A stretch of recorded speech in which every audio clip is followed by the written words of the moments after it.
Today we're going to learn about hand position when we're setting. Hand position is one of the most important things to get down before you add in everything else to setting. When you're setting, you want to have ball-shaped hands, so your hands should all fingers should be touching the ball. You should be able to see a window when you're setting between your pointer fingers and your thumbs. It should almost be in the shape of a triangle or a diamond. Your hands should be up over your forehead.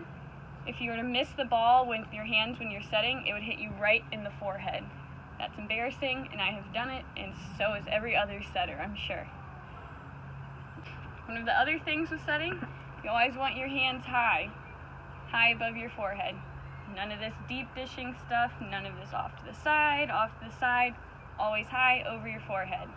You want to keep your elbows in when you're setting, none of this out here, in. Your thumbs should be towards your eyes when you set. So your thumbs should not be straight up. They should be back, pointing towards your eyes almost. I'm going to give you a couple drills you can do with the ball and the wall and yourself. So first things first, setting against the wall. Nice small sets. We want our hands high above our forehead, and we want to focus on using our wrists. None of this motion of our shoulders and elbows. We want to focus on using our wrists. Progressions of this can include switching to the setter ball and a medicine ball, which I'll show you. Still the same thing applies there. You want to make sure that your hands are high the whole time. No dropping our elbows in, no dropping our elbows out here, keeping our elbows nice and high and in. Next one we're going to do involves squats. Still want to keep everything we were just doing with our hands, our arms, all of that. We want our arms to be nice and high the entire time. Our elbows should not drop as we squat. They should stay nice and high the whole time as we go down and come back up.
Last one we're going to do is setting to yourself, setting to the wall. So it'll look a little bit like this. Self, wall.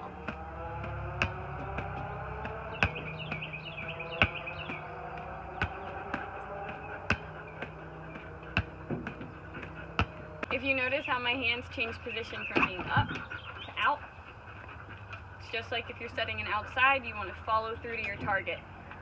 You want to hold that set like you're giving whoever's on the other side a double high five.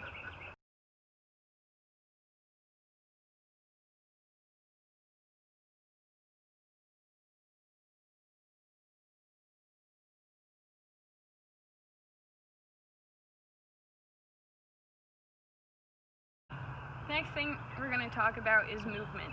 It's really important for setters to be able to move well, move fast. Setters probably run the most of anyone on the court, chasing down all those bad passes, because we all know passing isn't perfect ever. So we're going to work on a couple things, practice our movement.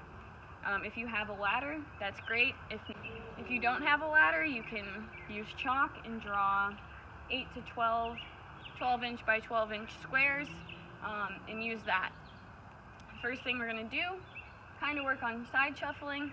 Ideally, when we do this, we want to do our ladder drill and go into like a 10-yard sprint. That's probably the most you're going to run at any given time in any given play as a setter. If you're running farther than that, then your teammates really need to help you out. First thing we're going to do is side shuffling. It's important when we do this to stay in a low athletic position, just like we would in a volleyball game.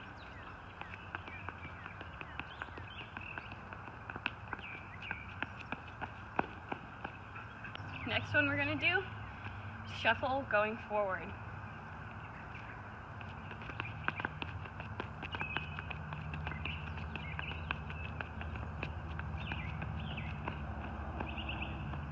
Alright, this next one, you're going to need to grab one of your parents, a sibling, or somebody who's able to throw a ball at you.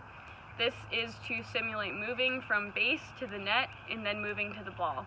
We're not going to put in setting yet. This is just purely for movement.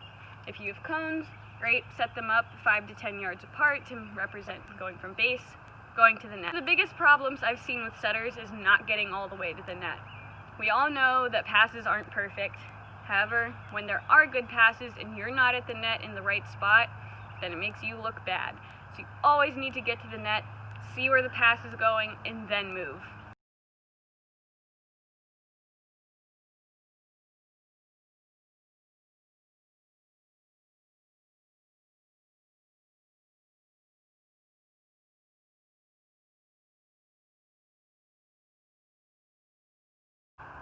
Alright, now we're going to do a couple core exercises.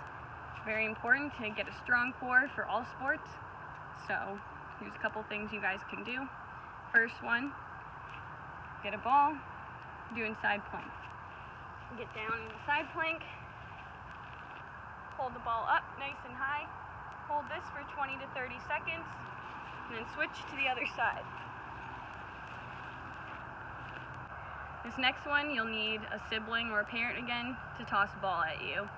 This is going to be sit-ups, setting sit-ups. So your family member is going to toss the ball to you when you're down on the ground like this. As you come up, you're going to set the ball back to them.